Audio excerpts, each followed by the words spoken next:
سب سے پہلے ہم بات کرتے ہیں ہائی بلڈ پریشر کے حوالے سے۔ تو تحقیق سے یہ بات سامنے آئی ہے کہ جو لوگ ہائی بلڈ پریشر کا شکار ہے ان کا بلڈ پریشر رمضان کے دنوں میں بنسبت عام دنوں کے کم رہتا ہے، اور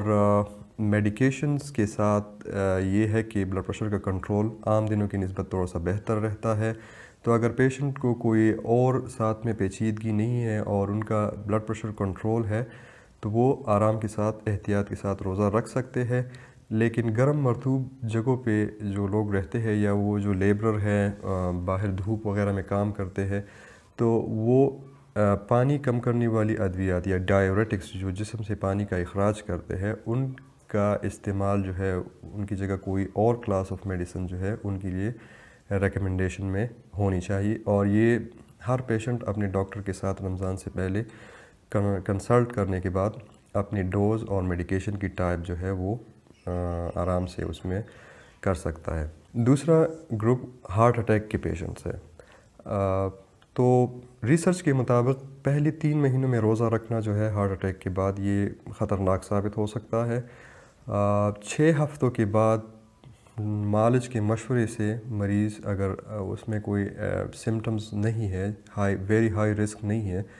تو اور میڈیکیشن کی ڈوزز میں کوئی انٹرپشن وغیرہ نہیں ہوتی، پیشنٹ جو ہے وہ اپنی daily activity without any interruption کر سکتا ہے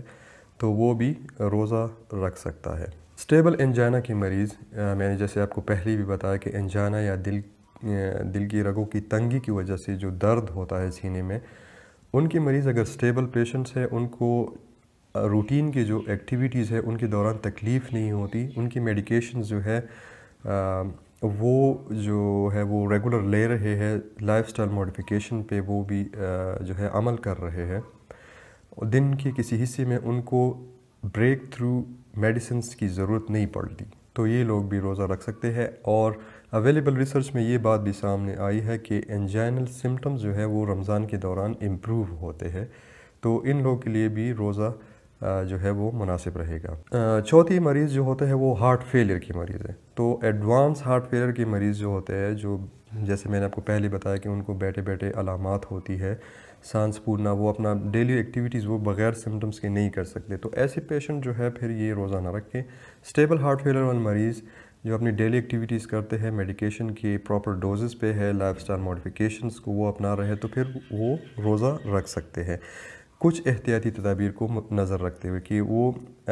کوشش کرے کہ پانی اور جو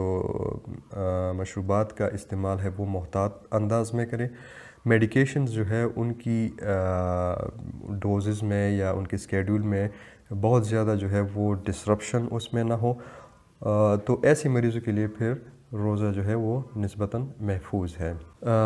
ایریتھمیاز یا دل کی بے ترتیب دھڑکن کا جہاں تک تعلق ہے تو اس میں ایسے مریض جو ایٹرل فبریلیشن کا بالخصوص شکار ہے تو ان کے لیے یہ بات ذہن میں رکھنی چاہیے کہ وہ جو خون پتلا کرنے والی میڈیسنز ان کو ہم دیتے ہیں تاکہ ان میں فالج کا خطرہ کم سے کم ہو، تو ان کی جو ڈوز ایڈجسٹمنٹ ہے یا ان کا جو ڈوزنگ سکیڈول ہے وہ متاثر نہ ہو۔ دوسری بات یہ ہے کہ انٹرپشن ڈوزز میں نہیں ہونی چاہیے، تو ایسی کوئی بھی سچویشن اگر سامنے آتی ہے کہ اس میں ڈوز یا تو ایڈجسٹمنٹ کی ضرورت پڑتی ہے یا پھر ڈوز اسکپ کرنے کی کوئی وجہ سامنے آتی ہے تو یہ سیلف میڈ ڈیسیجن نہیں ہونا چاہیے، اس کے لیے آپ اپنے اسپیشلسٹ کے ساتھ لازمی طور پہ مشورہ کریں۔